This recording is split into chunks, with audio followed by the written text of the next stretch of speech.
electric motors. One of the medium grade scrap items. Not too bad, but not also the greatest.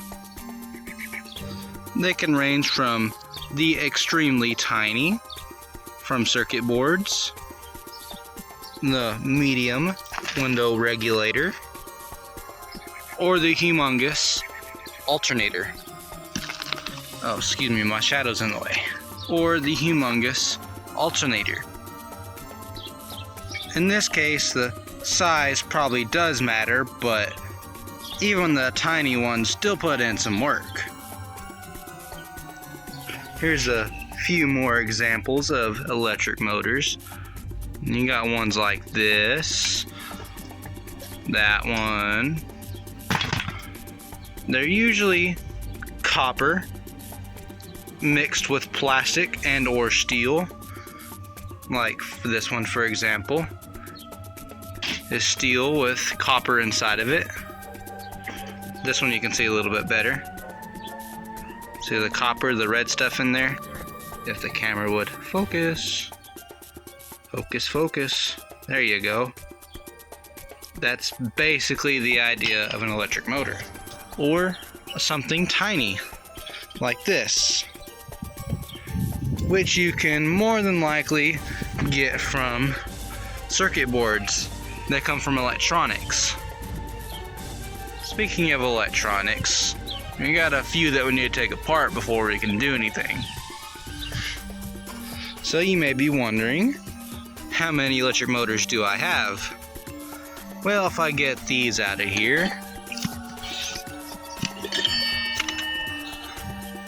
this whole styrofoam thing is full of them. Well, you can't really get an accurate representation. And this thing probably isn't strong enough to haul them around. So, that'll do.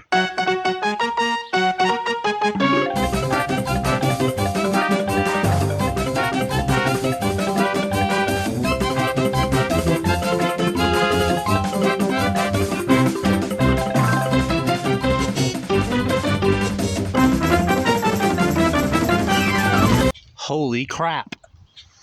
That is a lot. And I bet you this thing, yeah, I cannot lift that bitch. It is too damn heavy for me to lift. Looks like we're gonna need to do something different here. So I've decided to separate them into small, medium, window regulators, medium, and large. The large ones, more than likely, I don't have to put in a box because, you know, they're so abnormally large, they can just throw them on the scale.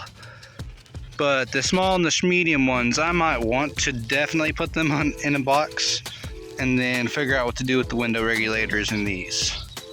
And also add 4 more to the list because I forgot to throw them into the pile. And that's not even including this extra window regulator that I just found that I gotta take apart now. And finally, to complete the electric motor set, let's add the household appliances. From there, I'll sort them into a box for the medium and the window regulator ones, and then a tiny box for the small and the mediums, and just have the big ones just, you know, just there, because they're big enough to where you can grab them, so I'm not really too concerned about that. But now it's time for a final recount. And the grand total is 62 motors. That is actually a lot. And I wasn't surprised. I was pretty surprised to have 8 big ones and like 30 something small ones. And then a bunch of these are window motors and medium sized ones. So with that, let's take them in. Let's see what we can get.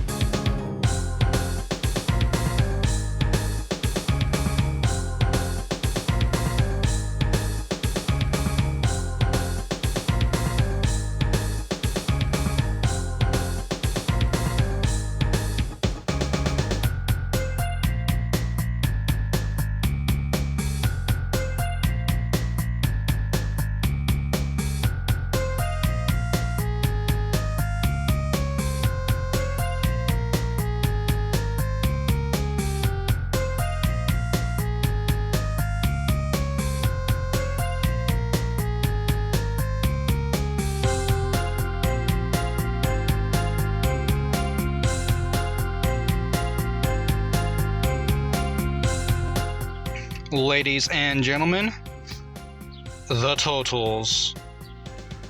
I had basically 100 pounds of electric motors.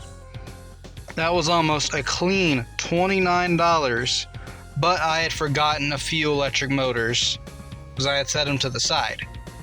So right now we're working with 2842. And let's add a clean 2 pounds to that total. This is from my household scrap video. I also threw in a blower motor that I had gotten after the fact, and those are pretty much 2 pounds. So just take 2 pounds off of that, gives you 2 pounds. Exactly 100 pounds of motors. 29 goddamn dollars. 29 freaking dollars.